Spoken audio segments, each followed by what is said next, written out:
He'd buried his heart with his wife, and his twins hadn't slept through a single night since. Then a new nanny walked in, and with one whispered story, they closed their eyes in peace. But what she gave the children would awaken something in him he thought was gone forever.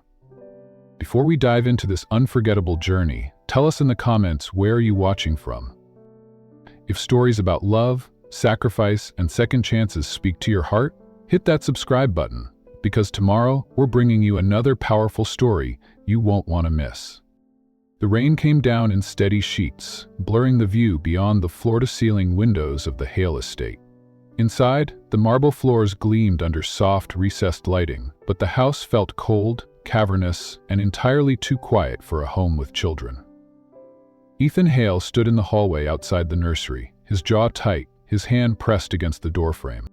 For behind the closed door came the faint hum of the white noise machine, and over it the muffled sound of two small voices calling for someone who wasn't there. The last nanny had just left, stormed out really, her voice raised, her face pale, muttering something about impossible children and impossible expectations. Ethan had stood there in his tailored charcoal suit, hands in his pockets, saying nothing as she left her key on the table and slammed the front door behind her. He pushed the door open now. Lily and Logan were sitting cross-legged on the plush rug, their pajamas rumpled, hair sticking up in soft tangles. Logan had a small toy truck in his flat, in his bloat, and had a small toy truck in his lap, and both had tear streaks marking their cheeks. "We didn't do anything wrong," Logan blurted before Ethan could say a word, his small voice breaking. Ethan crouched down, ignoring the pull in his expensive suit. "I know," he said quietly. His voice, though deep and controlled, held an edge of weariness. Lily sniffled and looked up at him with eyes so much like her mother's that it physically hurt to meet them. "She didn't like us. She said we were too loud." "She wasn't the right fit," Ethan murmured, brushing a stray lock of hair from her face. The twins had been through 4 nannies in the past 3 months. Each one had arrived smiling, armed with glowing resumes and impeccable references, and each one had left with dark circles under their eyes and an expression that told him they would never be back. The reason was always the same: the twins refused to sleep through the night. They woke up screaming, sometimes crying for their mother, other times just sobbing without words, as if trapped in a bad dream they couldn't shake. Tight hurrying to the table.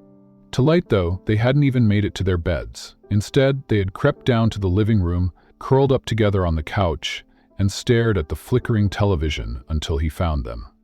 Now they sat before him, exhausted but unwilling to move. "Come on," he said gently. "It's late." Clevie whispered, hugging her bunny tighter. Ethan straightened, his patience thinning but his heart aching. He had built billion-dollar deals, negotiated with people who made sharks look tame, and commanded boardrooms without raising his voice. But here, with his own children, he felt powerless. He walked them back to the couch instead of the nursery. Maybe it was the sound of the rain against the windows or the look of raw fear still lingering in their eyes, but he didn't have the strength to argue. He let them settle in with a blanket, sitting in the armchair nearby. Logan eventually leaned against Lily's shoulder, their small bodies warm and fragile in the dim light. The silence pressed in. Ethan's thoughts wandered to Claire, his late wife. It had been almost 2 years and still the ache hadn't dulled. She had been the heart of this house, the warmth that filled the cold spaces. Without her, the estate had become a shell, immaculate but lifeless. And the twins? They had lost more than their mother. They had lost the sense of safety that came with her presence. His phone buzzed on the side table. It was his head housekeeper, Mrs. Porter, checking to see if the new nanny had arrived. He typed back a curt message. She quit. A moment later, his phone rang. He answered quietly so as not to wake the twins, who were beginning to drift. "I told you, Mr. Hale, these children need more than a nanny who clocks in and out," Mrs. Porter said without preamble. "They need someone who can reach them." Ethan leaned back in his chair, staring at the rain-streaked window. "And where do you propose I find someone like that?" "I have a friend," she replied, "Mia Carter.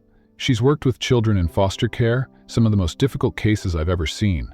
She doesn't follow a handbook, but she has a way with kids, especially those who've been through loss." He was silent for a moment. "I don't need unconventional," he said finally. I need reliable, structured. Mr. Hale, she said in a tone that brooked no argument. You need someone who will see Lily and Logan as more than a job. Mia does that. Let me call her. He exhaled slowly. Fine, but she's temporary. Just come by tomorrow morning. When the call ended, Ethan glanced at his children. They were asleep now, pressed close together, the blanket pulled up to their chins. In the quiet, he could hear their breathing over the rain. For a fleeting moment, he considered picking them up and carrying them to their beds. But he didn't. Instead, he stayed in the armchair, his eyes heavy, watching them sleep. For the first time in months, he hoped, though he would never admit it, that maybe Mrs. Porter was right. Ethan woke the next morning to the soft rustle of movement in the living room.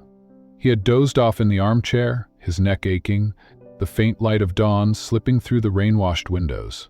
The twins were awake, whispering to each other in that secret sibling language he could never quite decipher.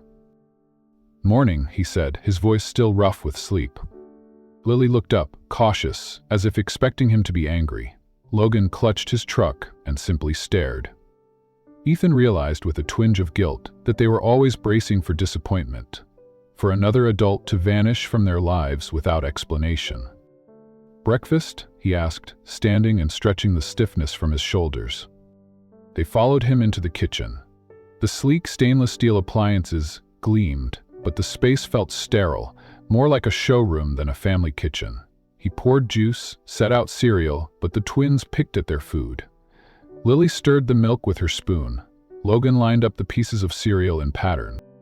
Midway through the silent meal, Mrs. Porter appeared, her hair neatly pinned, her expression calm but purposeful. She'll be here in an hour, she said without preamble. Ethan gave a slow nod. I'll meet her. Mrs. Porter studied him for a moment. Give her a chance, Mr. Hale. She's different. Different wasn't necessarily reassuring, but he let it go.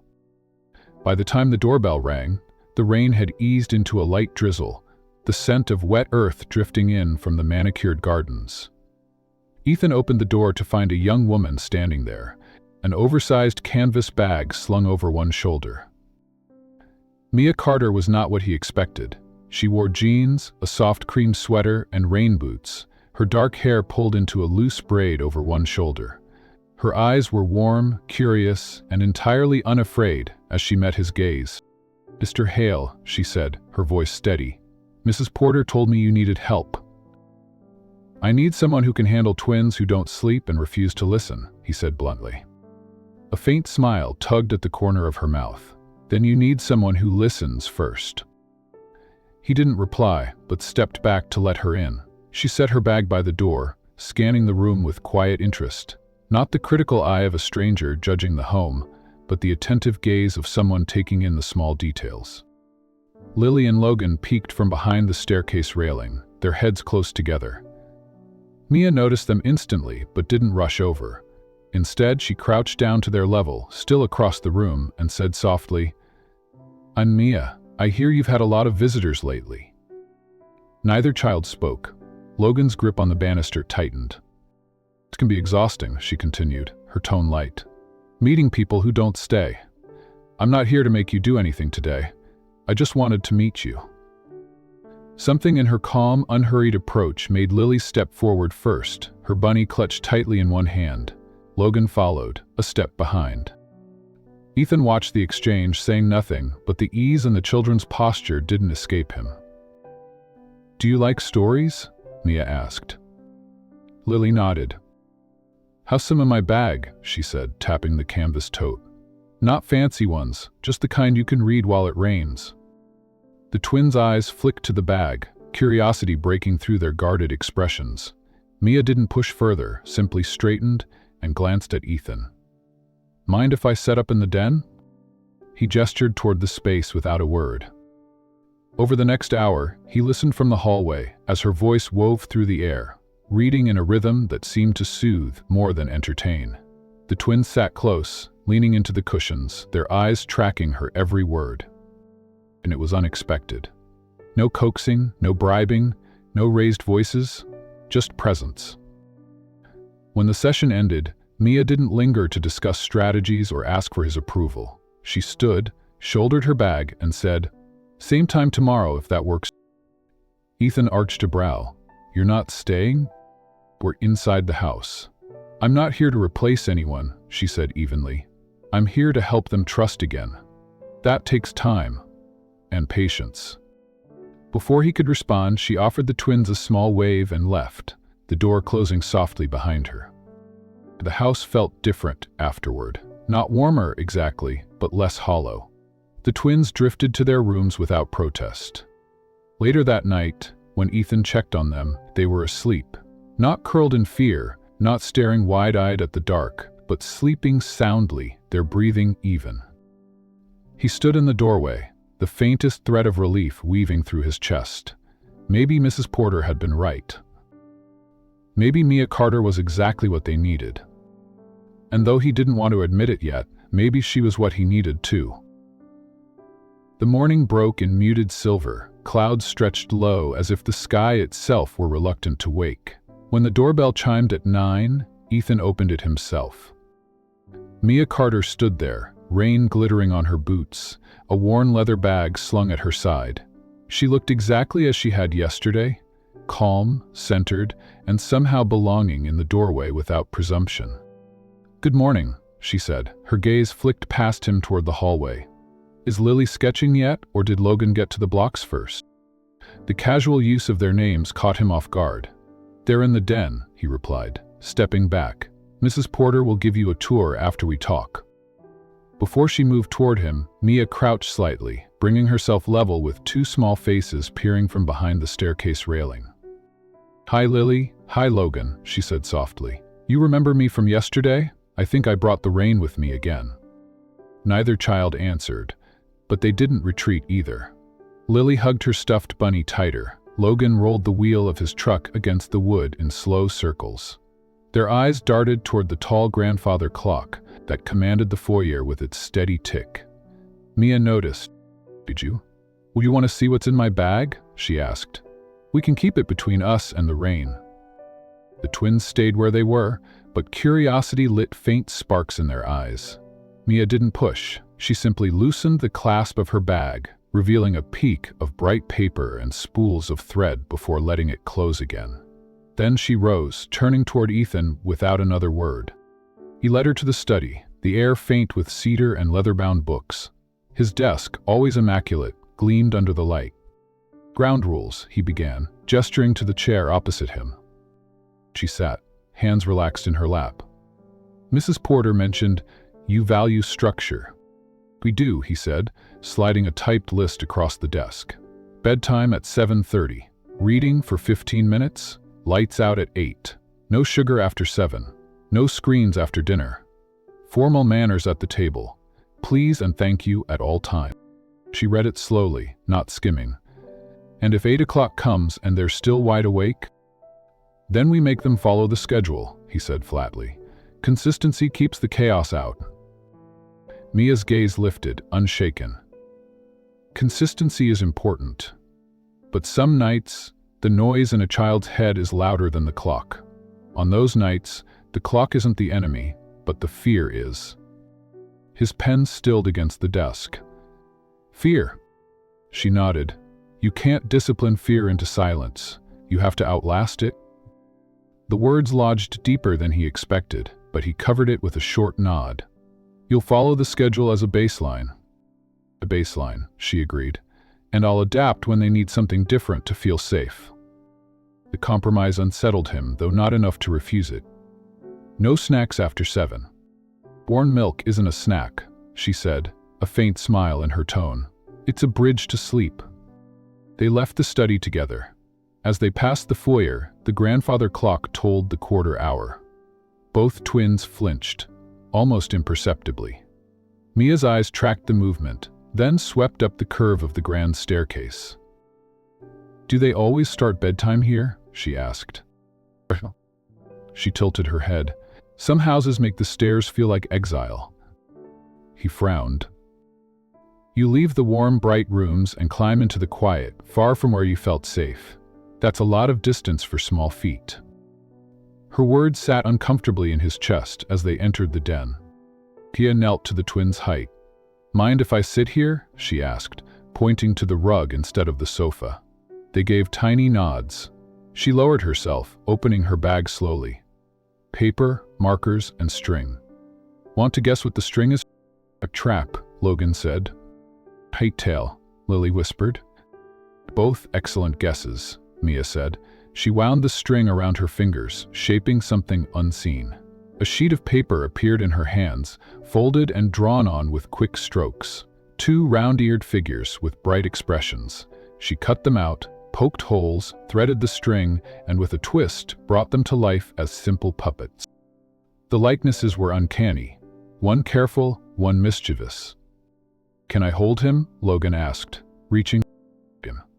"He's brave, but he forgets until someone reminds him." "Her name?" Lily asked. "You tell me." "Star," she decided. "Then Star it is," Mia said warmly. "Shall we give them a bedtime story that doesn't live in the clock?"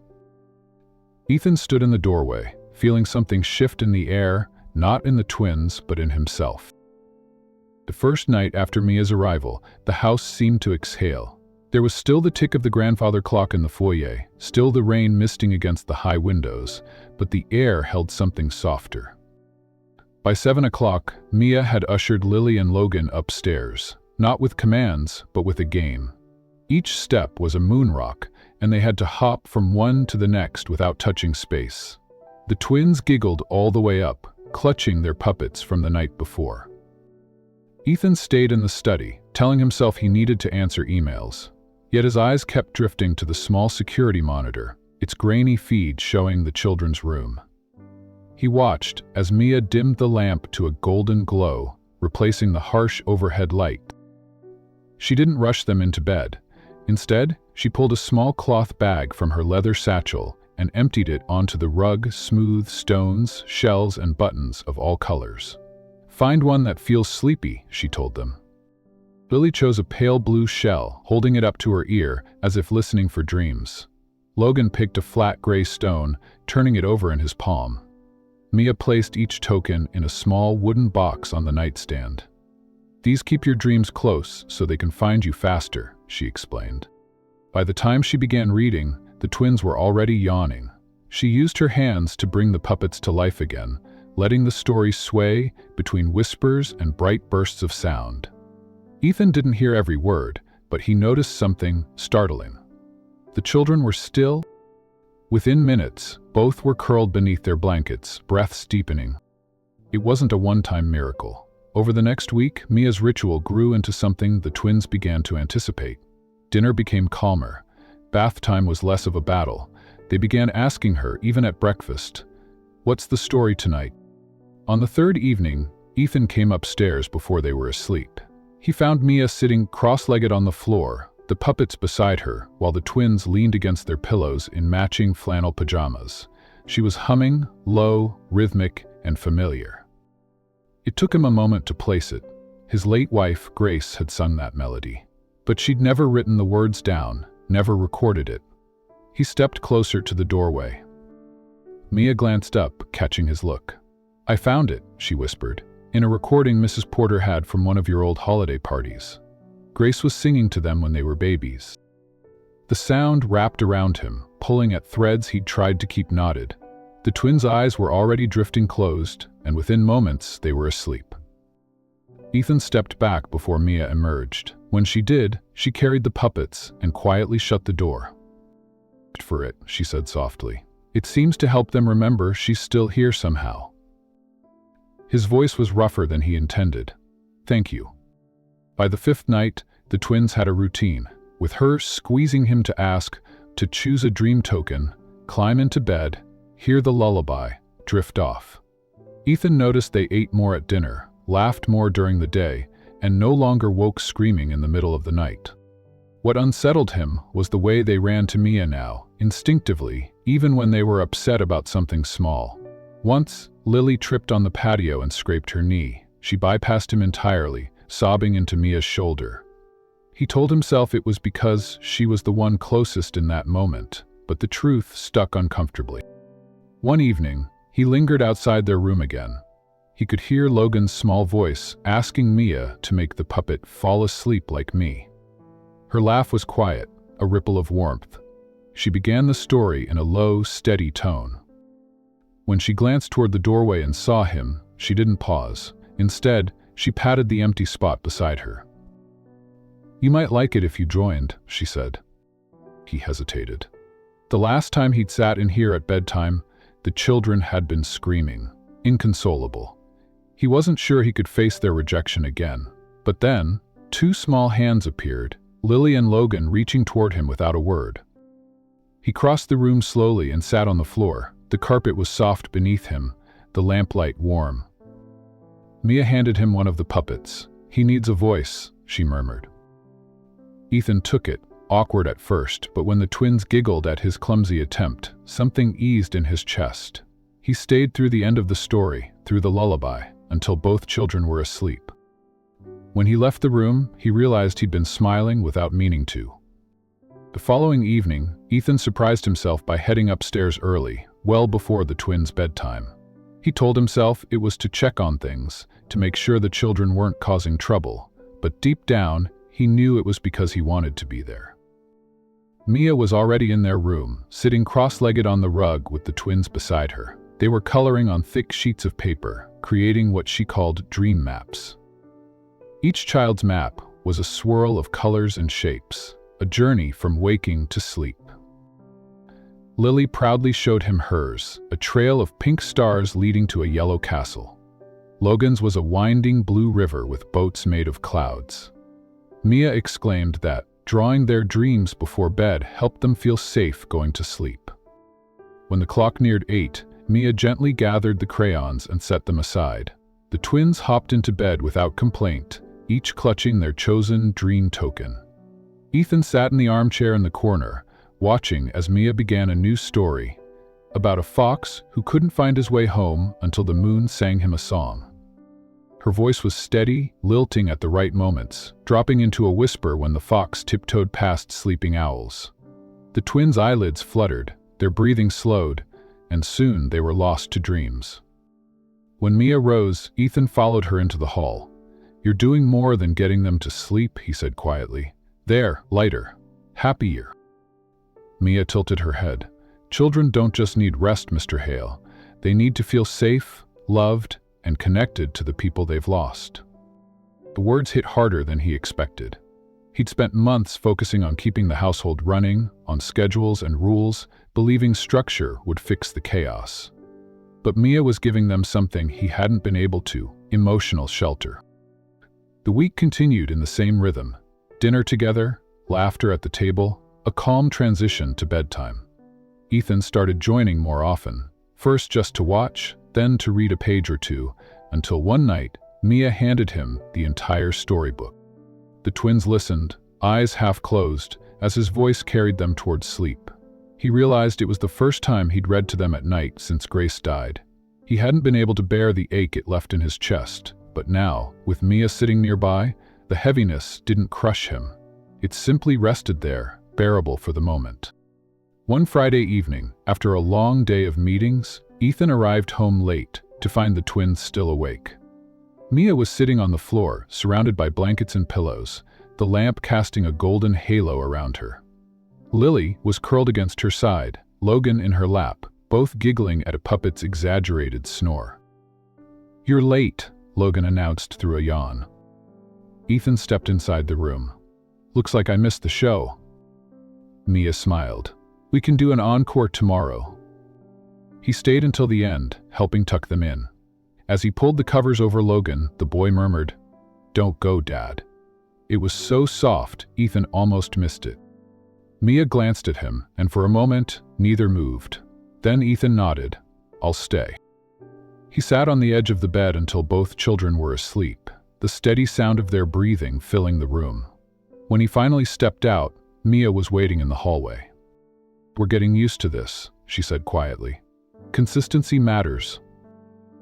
Ethan understood she wasn't just talking about bedtime. She was talking about presence, about love, about the kind of security that didn't come from money or rules. That night, as he returned to his study, he realized something had shifted. It wasn't just that the twins were sleeping again, it was that he was beginning to wake up to what they...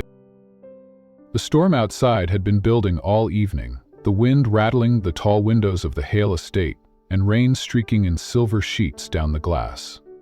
By the time Ethan made it to the kitchen, the twins had been asleep for over an hour, their laughter still faintly echoing in his mind from earlier bedtime games. He entered quietly, expecting to find the room empty, but instead saw Mia at the far counter, stacking dishes into the dishwasher. She moved with quiet efficiency, her sleeves rolled up, damp strands of hair curling at her temples from the steam of warm water. She was humming. Ethan stopped in the doorway, his chest tightening as he recognized the melody. It was the same lullaby Mia sang to the twins every night now, the one that had silenced their midnight cries and made sleep come easier. He'd thought it was something she'd picked up for them alone, but there was something in her voice tonight, something softer and sadder that made him linger. "Do you know that song?" His voice was quiet, almost reluctant to break the moment. Mia looked up, startled, her hand still clinging to the soapy water. "Yes," she said after a pause. "It was my mother's favorite. She used to sing it to me before bed every night, until she couldn't anymore." Ethan stepped farther into the kitchen, the low light from the under-cabinet fixtures catching in his eyes. "Couldn't? We died when I was 11, Mia said simply, drying her hands on a towel. "A car accident. My father, well, he didn't make it much longer after that. Not physically, he was alive, but grief takes people in its own way. By the time I was 13, I was living with my aunt." She didn't say it for pity. Her tone was matter-of-fact, but there was a tenderness in the way she spoke about her mother, as if each memory was a fragile keepsake she handled with care. Ethan leaned against the counter, his arms crossed. He had spent years avoiding these kinds of conversations. Loss was something he knew too well, and sharing in someone else's grief had always felt like inviting his own back to the surface. But tonight, there was something disarming about her openness. "She's been through a lot," he said. Mia gave a faint smile. "It taught me something important, that sometimes comfort matters more than anything else, more than rules, more than schedules. I learned that when I worked at a children's hospice." Ethan blinked. She nodded. "After college, I thought I was prepared. I wasn't. You see the bravest smiles there, the kind that break your heart and put it back together in the same breath. I learned that routines help, yes, but in those moments, what a child needs most is to feel safe, to feel like they matter. That's why with Lily and Logan, I focus on connection first. Sleep follows when they feel loved." Her words stirred something deep in him, a truth he hadn't been ready to name. Grace had always been the one to nurture. He'd been the provider, the fixer, the man with solutions, but never the one who knew how to quiet a nightmare with a hand on the shoulder. A long silence settled between them, not uncomfortable, but weighted with things unsaid. Finally, Ethan said, "I suppose I should thank you. They're different now, happier." Mia's eyes softened. "They're healing, and so are you, even if you don't see it yet." He looked away, a muscle in his jaw tightening. She was wrong about that. He wasn't healing, he was surviving, the same way he had since the night everything changed. Healing meant letting go of the armor he'd built, and that wasn't an option, not when losing someone again was always possible. They returned to their tasks, the rain still tapping against the windows.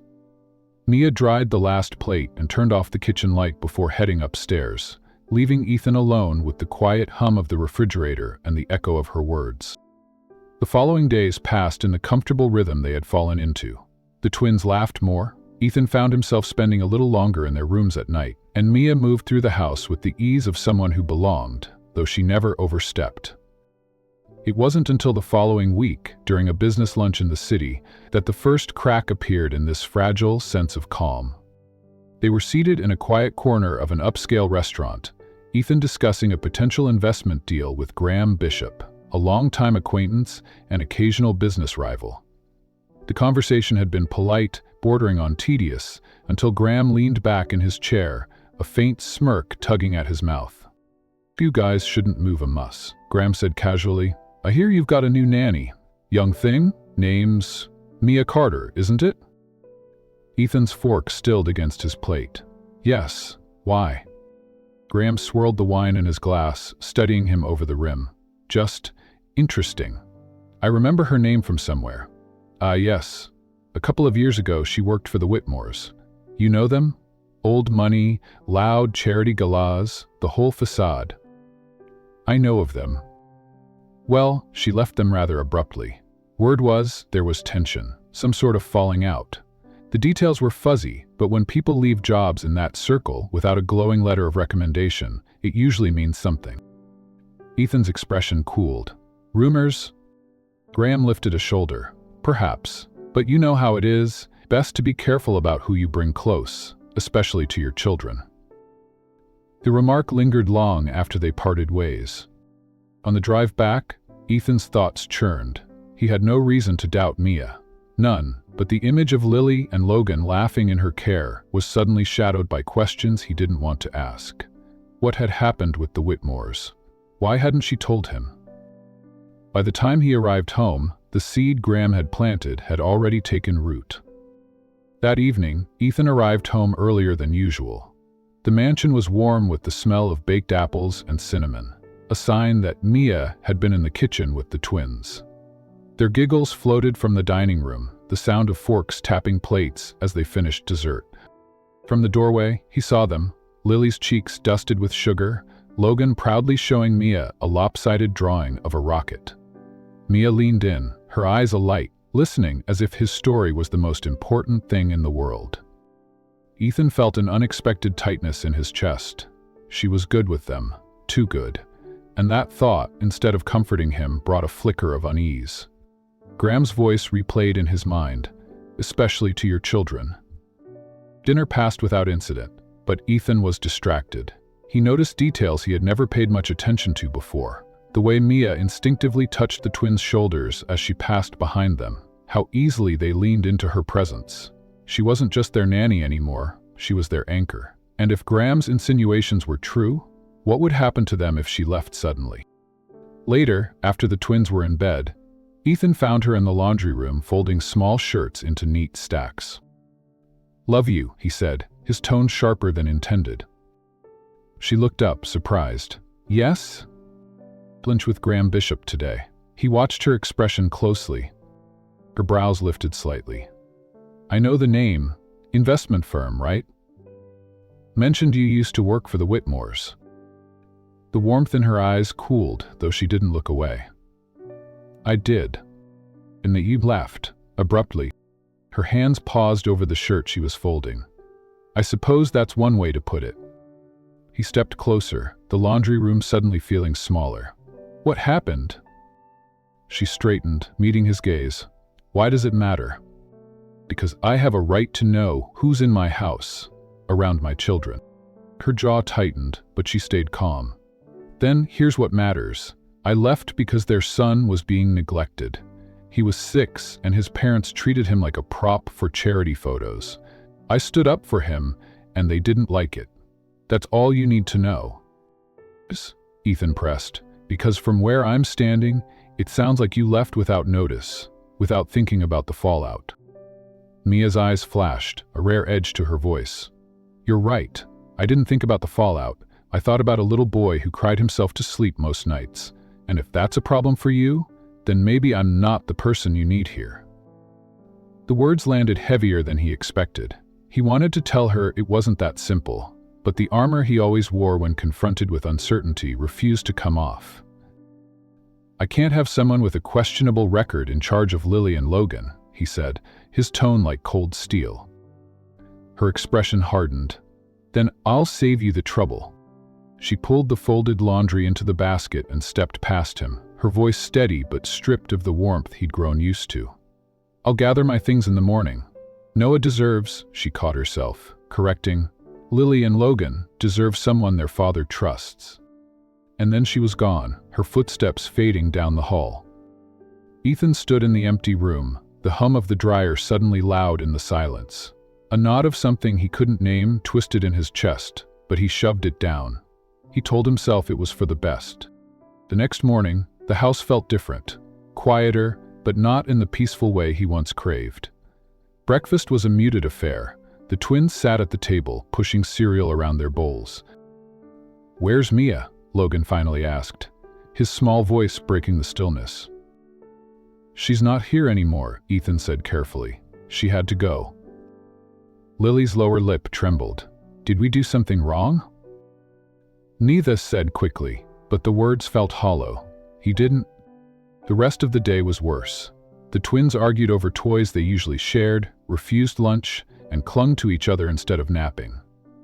By evening, Logan was curled up on the couch, thumb in his mouth, something he hadn't done in months, and Lily's eyes were red from crying. When Ethan tried to soothe them, they pulled away, asking for Mia, over and over. By nightfall, they were both in his bed, restless and fidgeting. He read them a story, but they barely listened. Without Mia's songs and soft voice, the familiar bedtime routine felt hollow. It wasn't until well past midnight that they finally drifted off, and even then, their sleep was fitful. Ethan lay awake, staring at the ceiling, the silence pressing against him. He told himself he had done the right thing. Protecting them was his job. But the truth was harder to swallow. They had lost more than a nanny. They had lost the person who had made this cavernous house feel like home again. And maybe, just maybe, so had he. The rain was steady that Thursday morning, painting the wide windows of Ethan Hale's office with blurred rivulets of gray. He should have been focusing on the quarterly investment portfolio reviews spread out on his desk, but instead his mind kept circling back to the brief conversation he'd had with Graham a few days ago. The warning, the insinuation, and now the silence where Mia's easy laughter should have been echoing through the house in his mind. It gnawed at him in a way he didn't like to admit. With a sigh, he pressed the intercom button on his desk. "Jessica, can you come in for a moment?" His assistant appeared within seconds, tablet in hand, efficient as always. "Yes, Mr. Hale?" "I need you to run a background check on someone," he said, keeping his voice even. "Full employment history, references, anything you can find." Jessica's brow lifted slightly. "Of course. Who am I looking into?" "Your meal tartar." The name felt strange in his mouth when spoken in this context, as though he were reciting the name of a stranger instead of the woman who had coaxed laughter out of his children after months of silence. Jessica didn't comment, only nodded and left to begin the task. Ethan told himself it was just due diligence, that he'd be a fool not to verify the character of someone with this much influence over Lily and Logan. It wasn't mistrust, exactly. It was caution. At least, that's what he repeated to himself for the next few hours. By early afternoon, Jessica returned, placing a slim manila folder on his desk. "You'll want to read this yourself." Ethan opened it, scanning the neatly typed report. Her employment record was unremarkable until a gap appeared 2 years ago. The notes beside that entry drew his attention. Left position with the Whitmore family abruptly during ongoing custody dispute. Allegations of overstepping professional boundaries. No charges filed. He read the sentence twice, then a third time.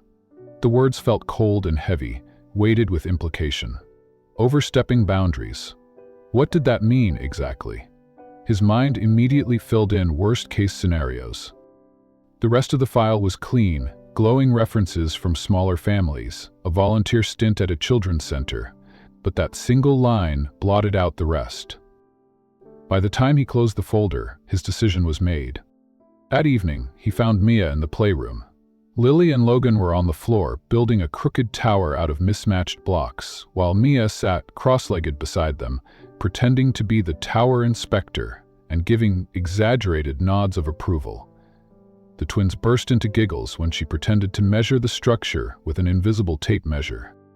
Ethan watched for a moment before clearing his throat. The laughter died quickly. Mia glanced up at him, her expression open but tinged with concern. "Something wrong?" "Can we talk?" he asked, his voice clipped. She rose smoothly, brushing off her jeans, and followed him into the hallway. "What's going on?" He didn't waste time. "I asked my assistant to look into your background." The shift in her posture was subtle but unmistakable, a straightening of the spine, the light in her eyes dimming. "I see. Read about your time with the Whitmore family," he continued. You left in the middle of a custody dispute. There were allegations. Her lips pressed together. Allegations, she repeated quietly. You didn't mention it when you came here. I didn't think it was relevant, she said evenly. Voice sharpened. His voice sharpened. You left a position during a legal battle involving a child, and you didn't think I should know? Her eyes narrowed, not in anger, but in hurt. I left because their son was being neglected. They fought over him in court, but neither of them bothered to show up for his school recital or tuck him in at night. I couldn't watch it anymore. Ethan crossed his arms. So you just walked out? No notice? She said simply, because sometimes doing what's right means not waiting for permission. To you, maybe, he replied, his words colder than he intended. But to me, it sounds reckless. And I can't afford reckless when it comes to Lily and Logan. For a heartbeat, silence stretched between them. The faint sound of the twins laughing in the other room was the only thing softening the air. Mia's voice, when it came, was calm, but edged with steel. If you don't trust me, then I can't be here. Not for them, and not for you. Ethan hesitated, but his pride wouldn't let him pull the words back. Maybe that's for the best. Something flickered in her eyes, disappointment, maybe even grief, but she didn't let it settle. I'll finish out tonight, and then I'll be gone in the morning. She turned to leave, but his voice stopped her. Mia? She faced him again, her chin lifted. Diverse stability, he said, softer now. We do, she agreed, which is why they need someone their father trusts. I can't be that person if you've already decided I'm a threat. She left him standing there, the echo of her footsteps trailing away like the end of a song. The next morning was heavier than the sky outside. A pale light filtered through the tall windows of the front hall, making the marble floor look colder than usual. Mia stood by the door with her worn leather bag at her feet, her coat draped over one arm. Lily clung to her left side, Logan to her right, both of them tear-streaked and red-eyed. I don't want you to go, Logan said, his voice small and broken. Didn't I? Mia whispered, crouching to hold them both. But this is something I have to do. Lily's hands gripped the front of her sweater. Did we do something wrong? Mia said firmly, pulling them tighter. You did everything right. You've been brave and kind, and I'm so proud of you. Ethan stood a few feet away, watching the scene unfold.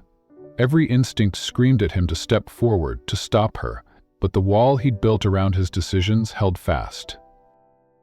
Please don't go, Lily begged again, her words dissolving into sobs. Mia kissed the top of her head, then Logan's, holding them as if trying to memorize the feel of their small arms around her. Finally, with visible effort, she eased them back toward Ethan. Take care of them, she said to him, her eyes steady despite the shimmer of unshed tears. He nodded once, but the words he wanted to say, the apology, the plea, stayed locked behind his teeth.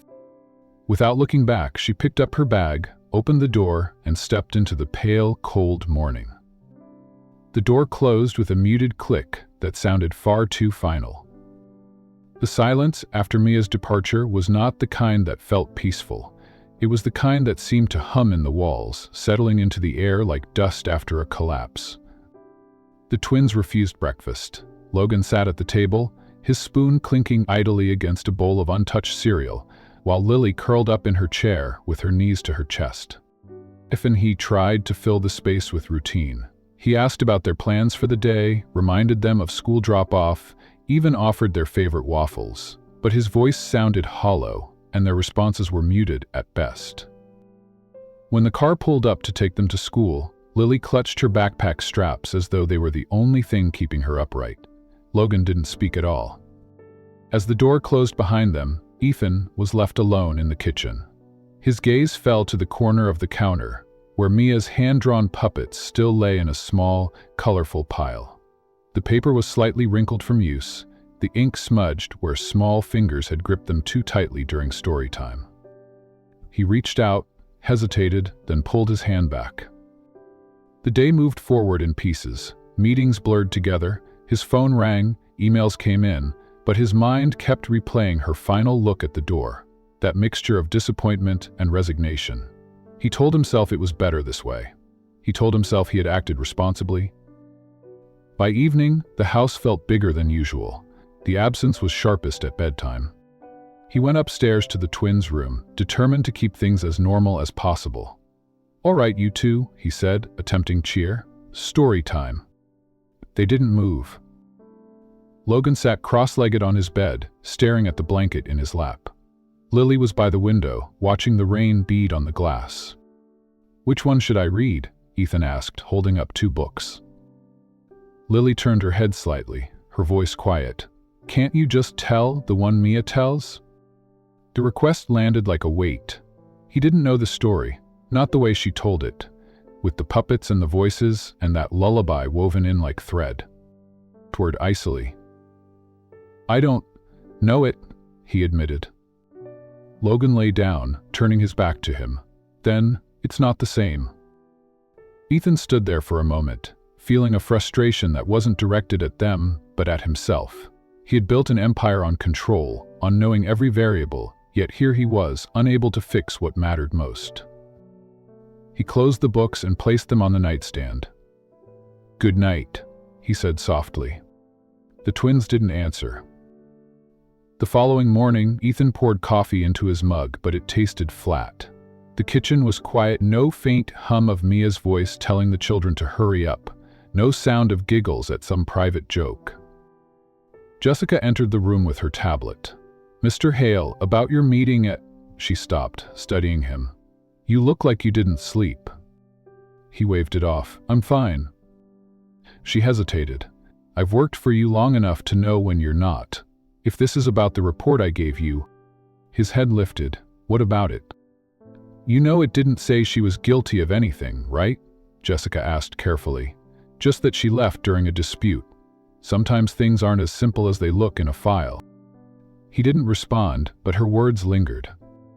By midday, he found himself in the playroom again.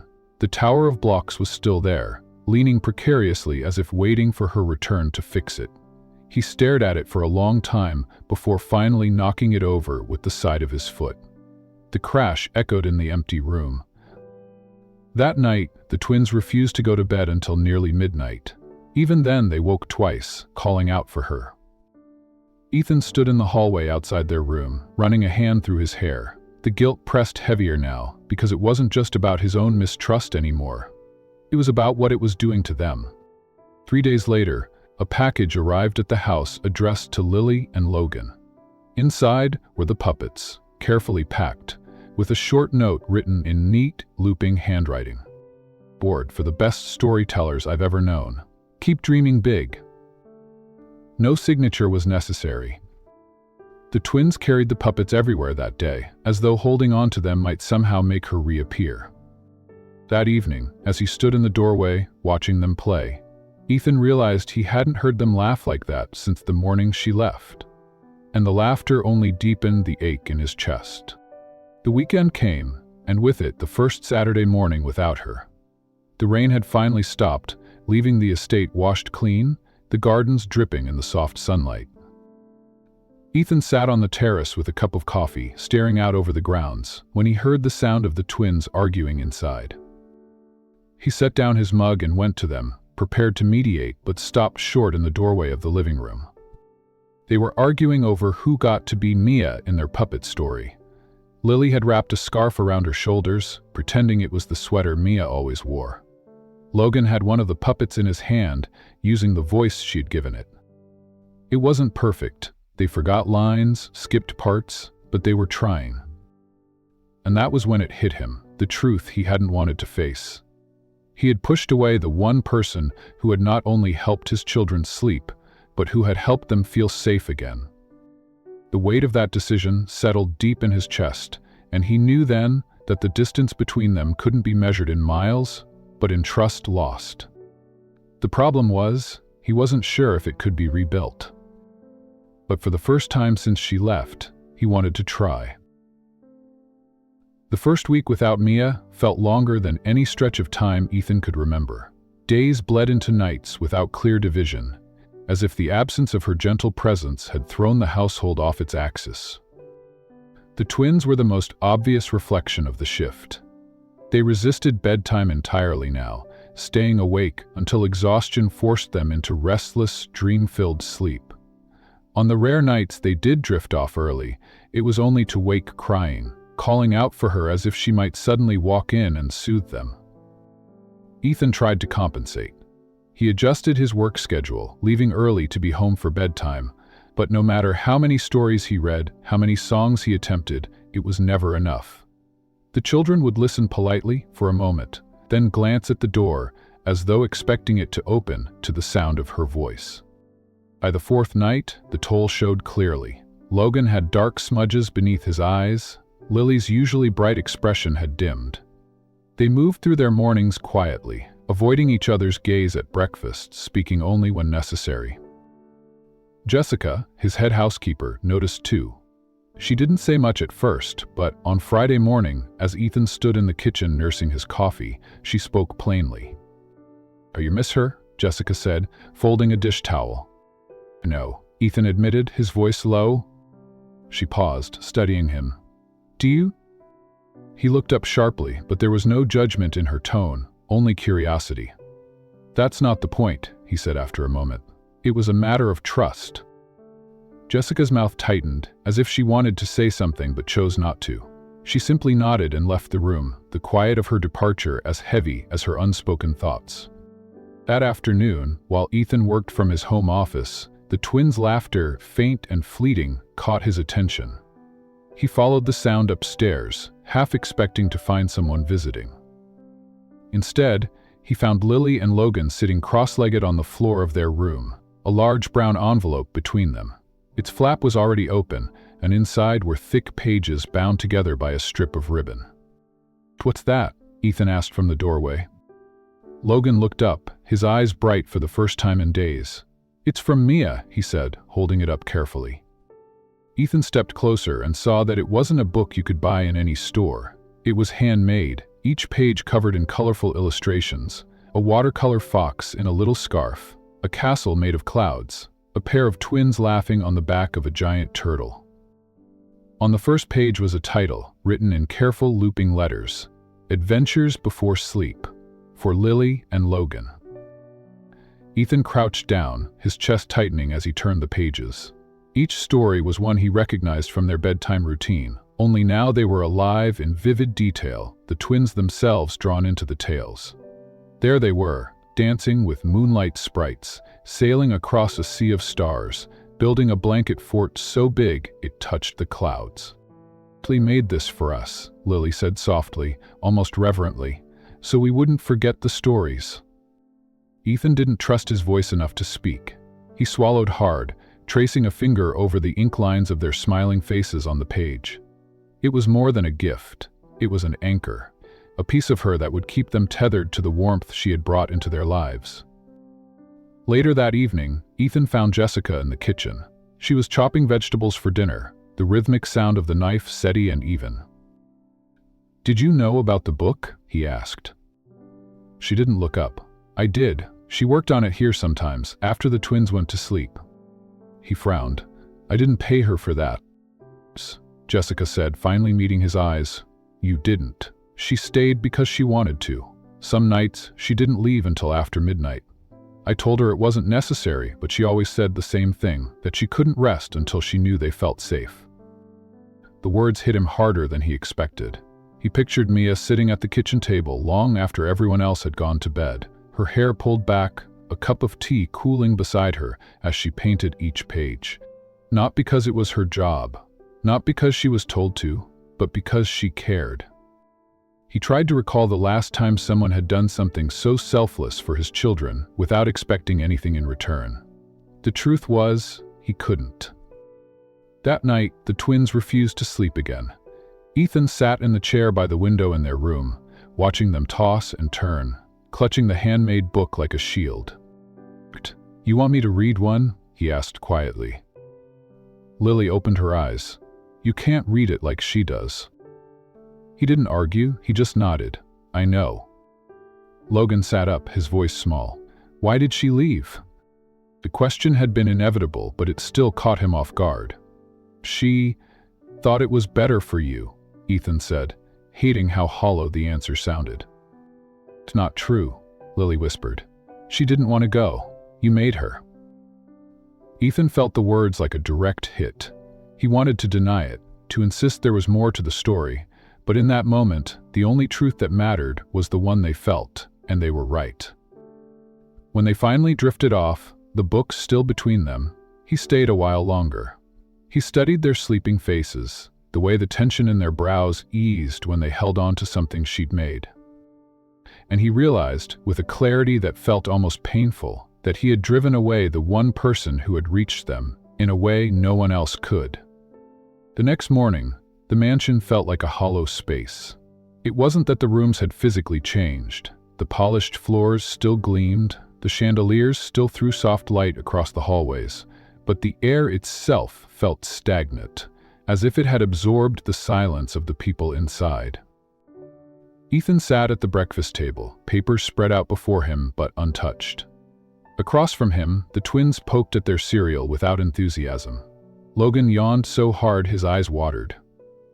Lily kept glancing toward the doorway, as though half expecting someone to appear with a bright, "Good morning" and a plate of pancakes shaped like stars.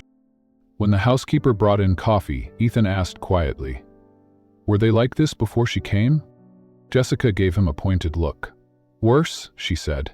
"At least now they know what comfort feels like. Which is why losing it hurts so much more." Her words lodged in his chest, refusing to move. Comfort, the idea that Mia had not only cared for them, but also rebuilt something fragile inside them, and that he had stripped it away, was a truth he couldn't shake. Later that day, while searching the playroom for a missing set of building blocks, Ethan found another piece of her lingering in the house. Beneath a blanket in the corner, there was a small wicker basket filled with hand-sewn fabric animals. Each one was stitched with care, their mismatched patterns whimsical and warm. Pinned to the side of the basket was a note, written in her looping handwriting, for the rainy days when adventures are harder to find. He sat down heavily, in the little chair beside the play table, holding one of the fabric animals in his hands. The stitches weren't perfect, a few were uneven, the shapes slightly lopsided. But that imperfection only made them feel more human, more real. She had made these not for display, but for love. Ethan wasn't used to this kind of gesture. In his world, gifts often came with expectations, with deals hidden behind them. But everything she had done, the book, the toys, the late nights, had come without condition. That evening, Logan refused dinner altogether. Lily ate only half of her soup before excusing herself, wandering to her room without a word. Ethan followed after a few minutes and found her sitting cross-legged on the floor, flipping through the storybook again. I don't want another nanny," she said without looking up. "Tired one," he replied. She finally looked at him, eyes narrowing. "You will?" He wanted to reassure her, to promise he wouldn't replace Ia, but the truth was, he didn't know what to do. The twins needed care, and he wasn't enough on his own, but every option that didn't include Mia felt wrong. He knelt beside her. "Do you want to tell me why bedtime was so easy with her?" Lily shrugged, but after a moment she said, "Because she didn't just tell stories. She stayed until we weren't scared anymore. She made it feel like Mom was still here somehow." The simplicity of her words cut deeper than anything else could have. Mia hadn't just been a caretaker, she had been a bridge, helping them hold on to pieces of their mother without letting grief swallow them whole. Later that night, Ethan stood in the twins' room again. The handmade book rested on the nightstand, and one of the fabric animals lay between the children. They were asleep now, but their faces told the story: sleep without peace, rest without warmth.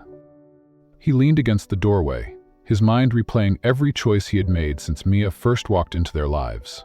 The confrontation, the accusations, the way her eyes had gone cold when she realized he didn't believe her. At the time, he had told himself it was necessary, that it was his job to protect the twins from anyone whose intentions weren't clear.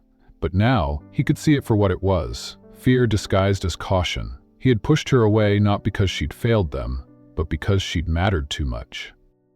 And losing someone who mattered, that was the one thing he didn't think he could survive again.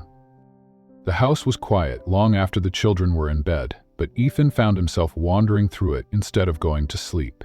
He stopped in the kitchen, his hand brushing the edge of the table where she had likely sat painting late at night. He could almost see her there, sleeves rolled up, head bent over a page, lips curved into the smallest of smiles as she worked. He remembered her laugh, the way it had softened the edges of her room. He remembered the way she had looked at the twins, not with pity, but with the kind of faith that made them believe they could be whole again. It wasn't just the children who missed her, it was him. The realization didn't come with a sudden jolt. It settled into him like something that had been true for a long time, waiting for him to admit it. The next morning, he called Jessica into his study. She stepped in cautiously, as though expecting another tense conversation. "I need her number," Ethan said without preamble. Jessica's brows lifted slightly. "Mia's?" Jessica hesitated, then reached into her pocket and pulled out a small slip of paper. "She told me to give this to you, if you ever stopped being so stubborn." He took it, staring at the neat handwriting. Jessica turned to leave but paused at the door. "She cared for them, Ethan, and for you too, though she'd never admit it. Don't waste that." When she left, he sat at his desk for a long moment, the paper in his hand, his mind turning over the truth. He had a choice now, to let the silence of the house swallow them whole, or to take the first step toward fixing what he had broken. And for the first time since she left, Ethan felt certain of what he needed to do. Ethan found the community center by accident, though Jessica would later insist she had known all along where Mia had gone. The modest brick building stood at the edge of a quiet neighborhood, its front steps crowded with bicycles and small backpacks. Through the large windows, he could see a small group of children gathered on a rug, their faces turned toward the woman seated in the middle. Mia's hair was tied back in a loose braid, a few strands framing her face. She held a picture book open, her voice carrying just enough to be heard outside, soft yet full of life. The children leaned forward at every word, laughing at her funny voices, gasping at the story's twists. She wasn't just reading, she was transporting them somewhere else entirely. For a moment, Ethan didn't move. Something about the sight pressed against his ribs, both comforting and sharp. He realized how much he had missed that sound, the cadence of her voice when she was telling a story. It wasn't just the twins she had reached, it was anyone lucky enough to be in her orbit. When the reading ended, she began handing out small paper crowns she had cut and colored herself. The children wore them proudly as they filed out, some hugging her on their way. It was only when the last of them had gone that she looked up and saw him through the glass. Her expression shifted, surprise first, then a guarded stillness. She didn't come to the door right away. Instead, she began stacking the chairs, as if to give herself a few seconds to decide whether to let him in. Ethan stepped inside. The scent of crayons and floor polish hit him, oddly grounding. "Hi," he said quietly. She straightened, crossing her arms loosely. "What are you doing here?" "I needed to see you." Her lips pressed into a line, not unkind but certainly not inviting. "Why?" He swallowed. "Because I owe you an apology, a real one." She didn't speak, so he kept going. "I let grief and fear get the better of me. I assumed the worst when you deserved nothing but the best from me. I thought I was protecting the twins, but really, I was protecting myself from feeling anything." Mia looked down at the table she'd been cleaning, her thumb tracing the edge. "You hurt me, Ethan, not just with the accusations, but with the fact that you didn't even ask for my side before making up your mind." "I know," he said, the words rough, "and I regret it more than I can say. I've seen what you meant to them, I've seen what you meant to the house, to me. Without you, everything feels—" She glanced up then, eyes steady. "And now, you want me to come back?" He said simply. "But not for me. For them. They miss you, they need you." "You and—" Mia hesitated, her gaze softening for just a moment before she shook her head. "If I come back, it has to be on my terms. I won't work in a place where I'm treated like I need to prove myself over and over." "You won't have to," he promised. "Not again." There was a long pause, the kind that stretched out enough for him to wonder if she would turn away.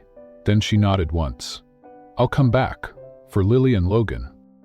It wasn't the full forgiveness he hoped for, but it was more than he deserved, and he would take it. When they arrived at the mansion later that afternoon, the twins were in the playroom, building a precarious tower of blocks.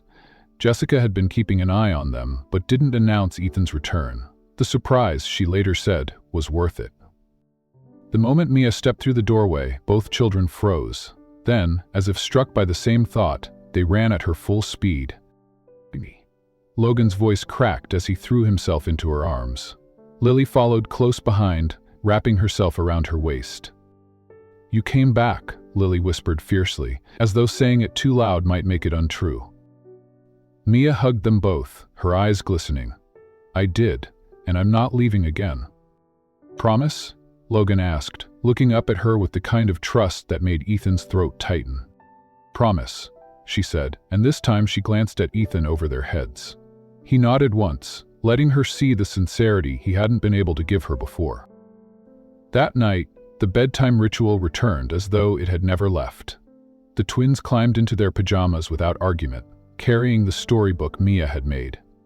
She sat on the rug between their beds, holding the book in her lap, the soft glow of the bedside lamp painting the room in warmth.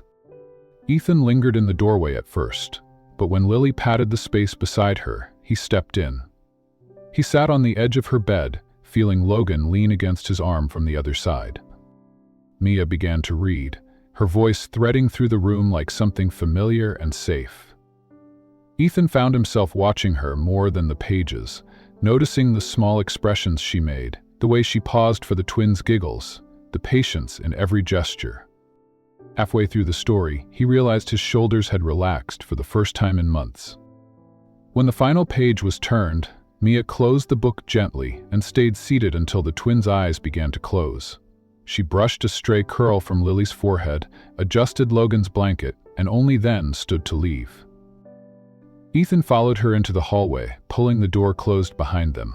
For a moment, neither spoke. "You didn't just fix their nights," he said finally, his voice low. "You fixed something in me I didn't even know was broken." Mia looked at him for a long moment, and for the first time since she'd left, she didn't look guarded. "Then, maybe we both learned something." The next morning felt different. Ethan woke before the alarm, the house unusually quiet but not in the way it had been during Mia's absence. It was the kind of quiet that meant peace, not emptiness. He walked down the hall to find the twins still asleep, tangled together in Logan's bed, with the handmade storybook between them. As Mia was in the kitchen, hair pulled into a messy bun, humming softly as she cracked eggs into a pan. The scent of toast and coffee filled the room, mixing with something warmer, familiarity. "Morning," she said without turning around. "Morning," he replied, moving to the counter. "You didn't have to make breakfast." She shrugged lightly. "Old habits." Then, with a small smile, "Besides, they'll be up soon. I thought we could start the day off right." Ethan leaned against the counter, watching her work. "I've been thinking about what you said, about working on your terms. I want you to know, I mean it. No more questioning your intentions, no more second guessing." She glanced at him briefly, as if weighing whether to believe him. "We'll see." The twins bounded in moments later, still in their pajamas. They made a beeline for Mia, chattering about the dreams they had. Logan's about flying on a dragon, Lily's about baking a cake big enough to swim in.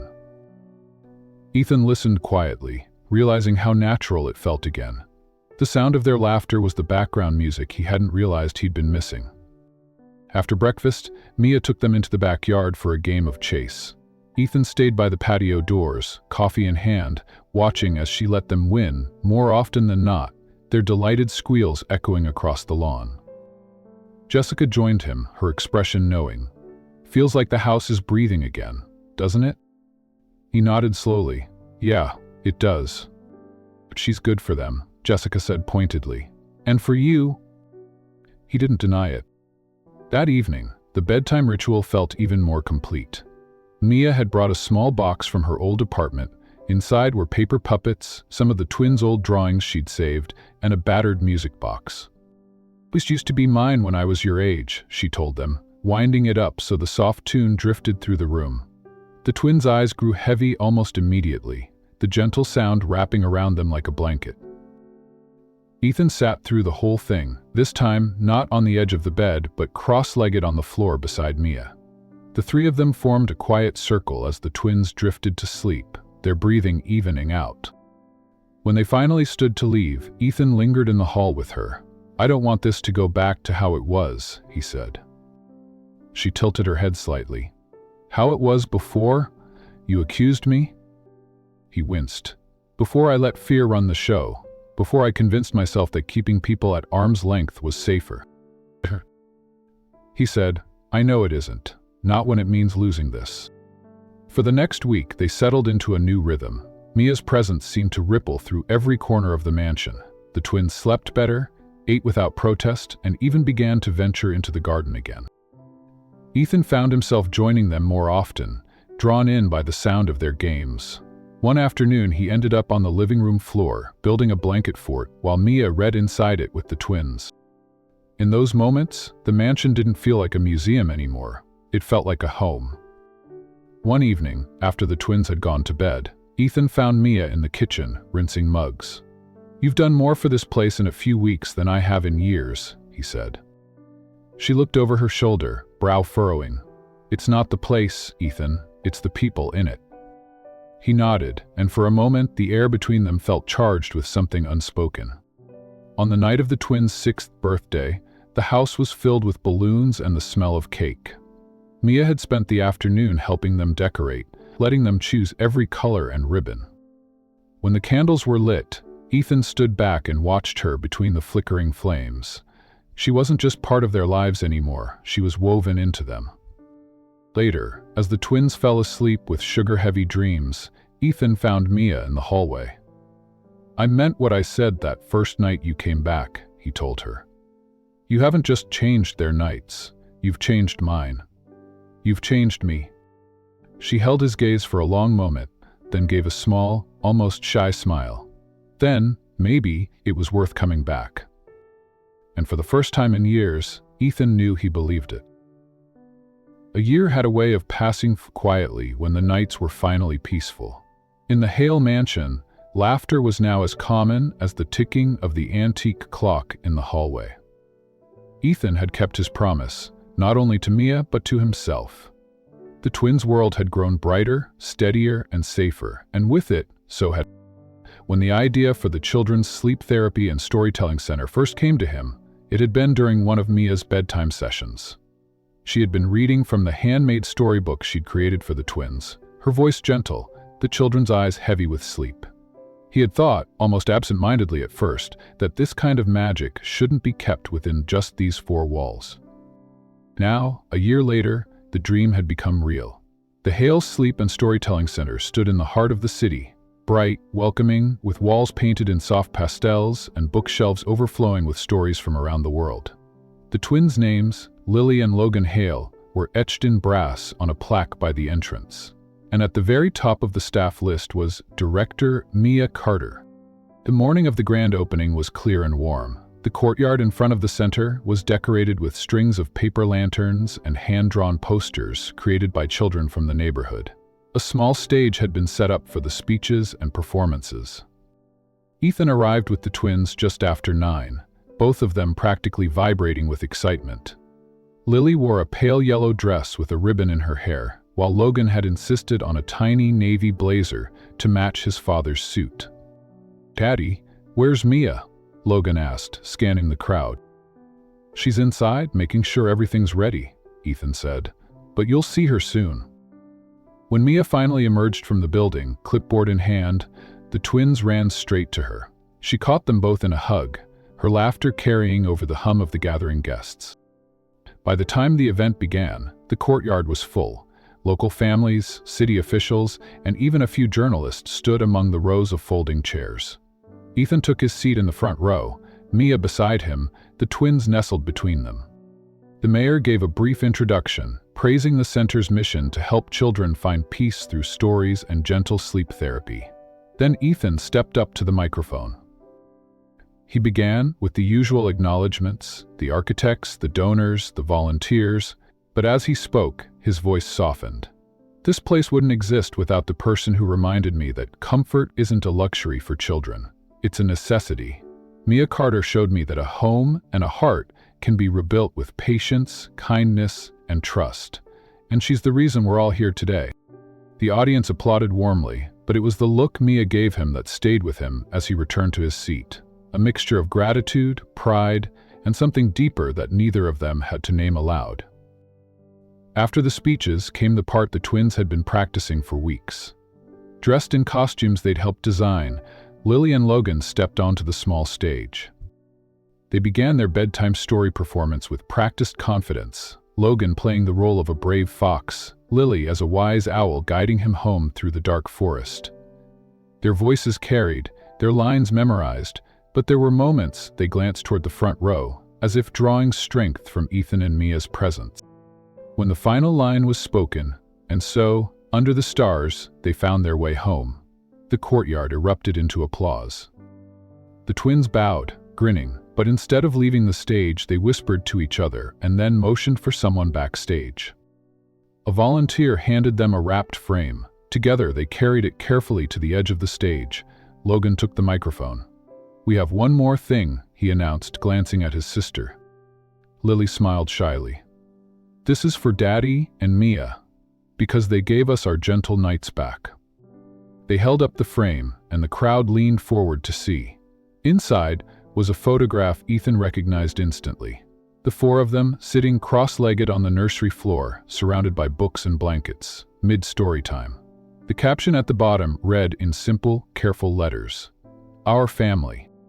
For a moment, Ethan couldn't speak.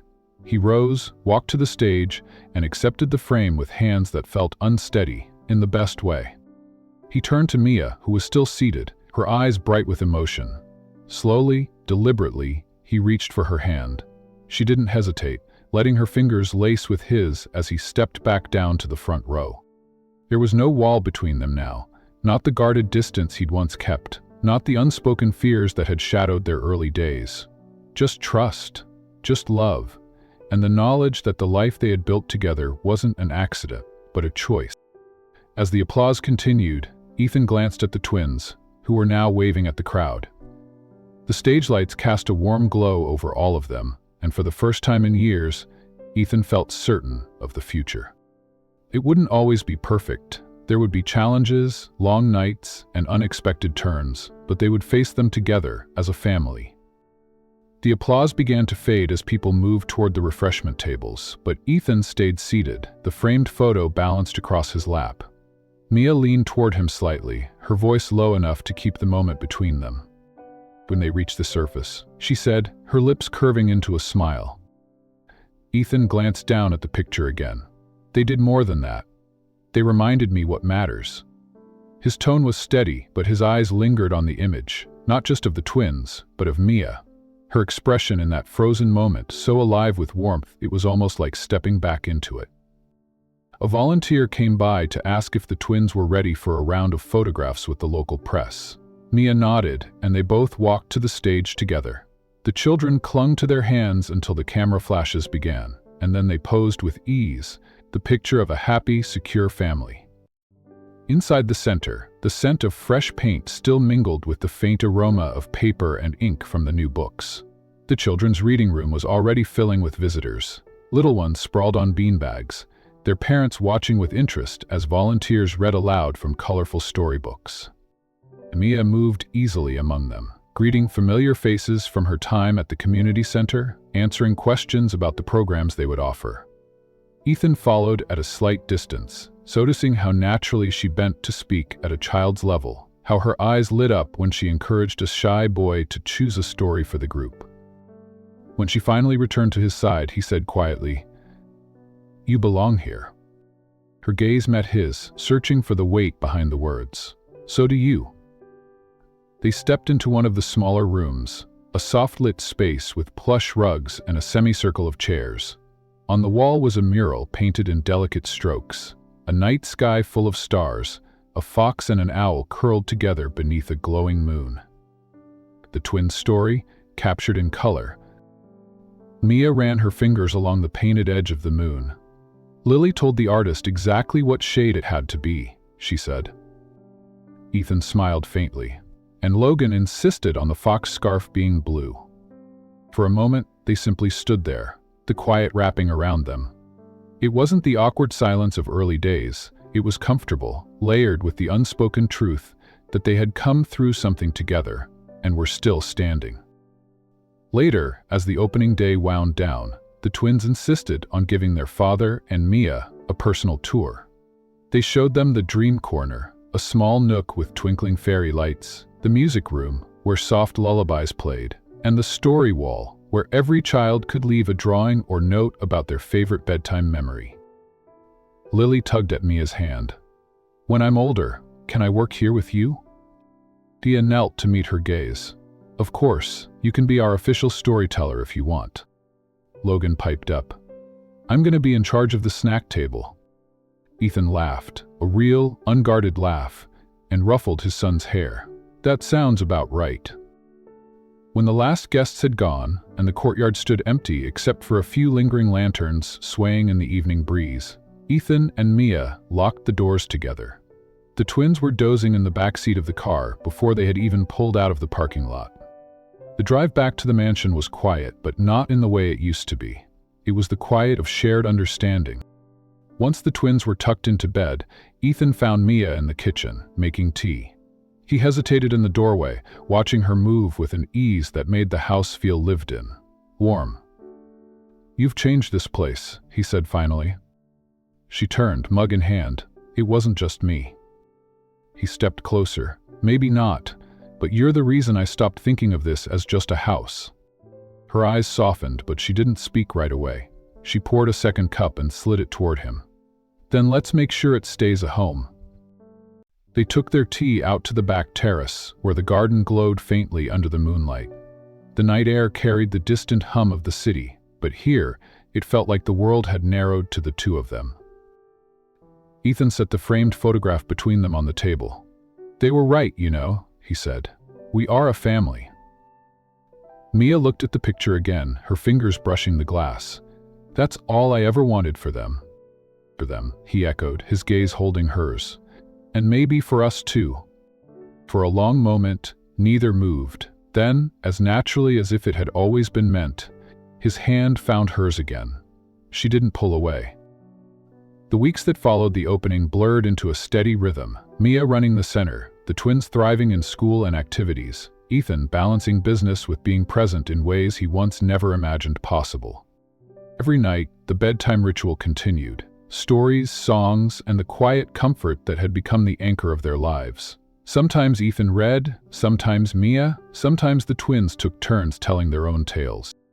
And every so often, they would glance at the framed photo in the twins' room, its simple caption still catching Ethan off guard with how much truth it held. 1 year ago, they had been a fractured household, drowning in sleepless nights and unspoken grief. Now, as another gentle night settled over the Hale home, the difference was undeniable. It hadn't been an easy path. There had been mistrust, mistakes, and moments when it seemed they wouldn't make it through. But somewhere, between the first bedtime story and the photograph on the stage, they had found something worth holding on to. Not just for the twins, not just for the sake of the past, but for the future, a future built on trust, love, and the quiet, steady light of the gentle nights that had brought them together.